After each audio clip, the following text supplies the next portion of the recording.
AP DCM గారు తన ఎన్నికల ప్రచారంలో మెడరుద్దుకుంటూ పూనకం వచ్చిన వాడిలా ఊగిపోతూ గొంతు చించుకుంటూ వైసీపీ వాళ్ళను అమ్మనా బూతులు తిట్టాడు.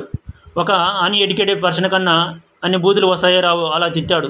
గుండాలు అన్నాడు, రౌడీలు అన్నాడు, నా కొడుకులను బట్టలు ఊడదీసి రోడ్లపై నడిపిస్తా పరిగెత్తిస్తా అన్నాడు. ఇప్పుడు అదే వైసీపీ వాళ్ళను, అదే గుండాలను, అదే రౌడీలను తన పార్టీలో చేర్చుకోవడానికి సిద్ధపడుతున్నాడు. వైసీపీ వాళ్ళందరినీ నా కొడుకులు అని తిట్టాడు. అంటే వైసీపీ వాళ్ళందరూ ఇతనికి కొడుకులా? వాళ్ళందరికీ ఇతని తండ్రా?